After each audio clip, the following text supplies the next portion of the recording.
कितना बड़ा भी दुख आ जाए, कितनी बड़ा भी कष्ट आ जाए, जिंदगी के पहलू पर कभी भी दुख सामने आकर खड़ा हो जाए, तुम्हारे चेहरे पर मुस्कुराहट होना चाहिए, रोना नहीं। याद रखना अपने भीतर कि मेरा शंकर मेरे साथ खड़ा है, मेरा शंभू मेरे साथ खड़ा है, मेरा देवाधिदेव महादेव मेरे साथ खड़ा है। दिया जब जलते जलते जलते जलते जलते जलते घी समाप्त हो जाता है, दिया खाली हो जाता है, लोगों को लगता है कि दीप खाली हो गया, पर अग्नि पुराण कहती है कि वो दीप खाली नहीं हुआ है। जिस देवता के नाम से तुमने दिया लगाया था, उस देवता ने तुम्हारे घी को स्वीकार करा, पाती को स्वीकार करा, और जितना घी उस दिए में डाला था, भगवान उस देवता ने उतनी ही झोली दिए के बराबर तुम्हें खुशियों से भर दिया, जिस देवता का लगाया। दो चीजों में अंतर समझ लेना कि हिंदू धर्म में दिया लगाना क्यों जरूरी होता है, मोमबत्ती नहीं। मोमबत्ती दूसरे धर्म में लगती है, हिंदू धर्म में दिया इसलिए लगाया जाता है कि दिया घी का जलते जलते जलते जलते जब आखिरी में खाली हो जाएगा, तुम्हें लगेगा खाली हो गया, और जो दिया देवता के सामने रखा है तुम्हें खाली दिख रहा है, पर वो देवता ने तेरी कामना से, तेरी बुद्धि से, तेरे चित्त से जो बात निकली है कि भगवान मुझे क्या चाहिए, वो जलते जलते जब खाली हो जाएगा, तब वो भगवान के आशीर्वाद से जो तूने मांगा है वो वापिस आ जाएगा। पूजन में दीपक होना बहुत जरूरी है। और दूसरा है, ऐसी कोई पूजन नहीं जिसमें महादेव नहीं।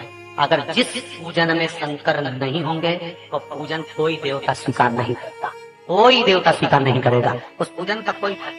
जिसमें शिव नहीं है, जिस घर में शिव नहीं होता, जिसके घर में भगवान शंकर का शिवलिंग नहीं है, जिसके घर में भगवान शंकर का शिवलिंग विराजमान नहीं है, उसके घर में कितना भी चाहे अनुष्ठान कर ले, चाहे जाप कर ले, चाहे वो पाठ कर ले, चाहे वो कितना भी संकल्प ले ले, चाहे कितनी भी पूजन कर ले, स्वीकार नहीं। राम के बिना शंकर नहीं, शंकर के बिना राम नहीं, कृष्ण के बिना शंकर नहीं और शंकर के बिना कृष्ण नहीं। इसलिए आज भी मेरे बद्रीनाथ जाओ तो बीच में केदारनाथ जी पढ़ते हैं, तिरुपति जाओ तो नीचे कपिलेश्वर महादेव पढ़ते हैं, नाथ द्वारा जाओ तो एकलिंग जी पढ़ते हैं। ऐसा कोई कृष्ण मंदिर, राम मंदिर बता दो जिस मंदिर के पास में शंकर का शिवालय नहीं, जिस मंदिर के पास में शंकर जी नहीं हो। नाथ द्वारा में जाओगे तो शिव मिलेंगे। और जल भरकर उसमें थोड़ी सी काली तिल डाल दीजिए, भूतेश्वर शिव का नाम लेकर। कौन से शिव का? भूतेश्वर, शमशानवासी भूतेश्वर शिव का नाम लेकर काली तिल डाल दीजिए, कलश को प्लेट से ढक दीजिए, घर के किसी भी भाग में उसको रख दीजिए। उसके बाद आप चले जाओ। किसी की सामर्थ्यता नहीं है कि उस घर में कोई पांव रखे, किसी की सामर्थ्यता नहीं है। और अगर कोई भूले से पांव भी रख दिया तो 22 दिन या 21 दिन के अंदर उसको, जैसे लोगों को हवा आती है, बस उसको चक्कर आना चालू हो, बाल खोल खोल के घुमा मिलेगा। शास्त्र प्रमाण करता है। भूतेश्वर शिव, ये कलश जो होता है ना, जल का जो पात्र होता है, ये साधारण नहीं होता, सहज नहीं होता। महाराज, एक व्यक्ति को अगर कोबरा नाग डस जाए, किसी डॉक्टर से पूछना कि कोबरा नाग डसा हुआ व्यक्ति जिंदा रहेगा कि मर जाएगा, आपका क्या कहना है? कोबरा नाग डसता है और व्यक्ति के प्राण 22 मिनट के अंदर छूट जाता है, ये निश्चित है कि वो मरेगा।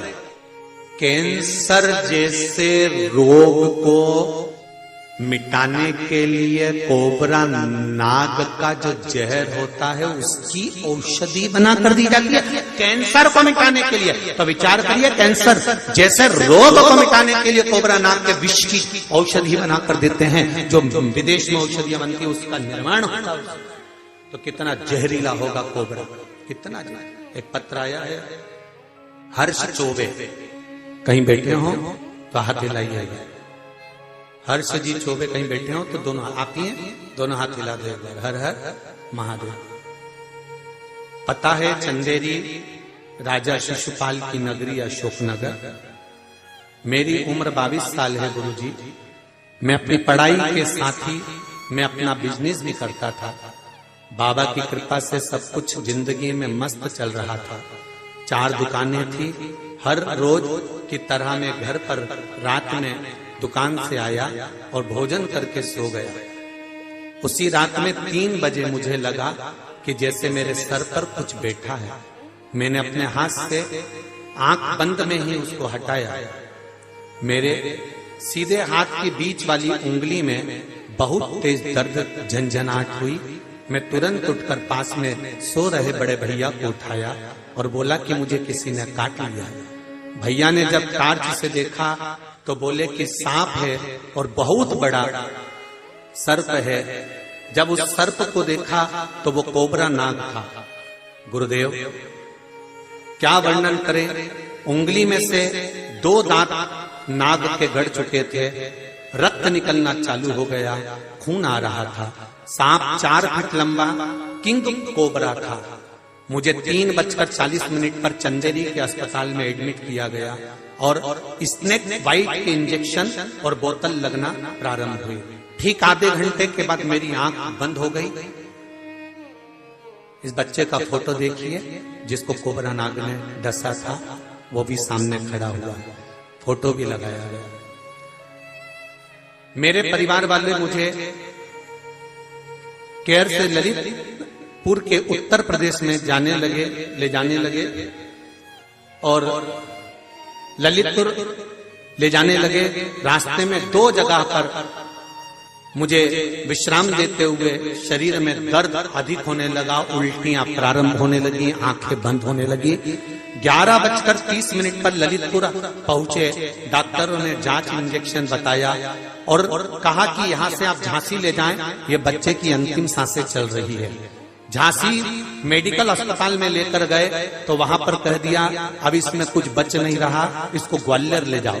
तभी मेरे घर के लोगों ने हाथ जोड़ के निवेदन करा कि आप महादेव के भरोसे पर आप इसी हॉस्पिटल में भर्ती कर लो। उसको उसी हॉस्पिटल में रखा।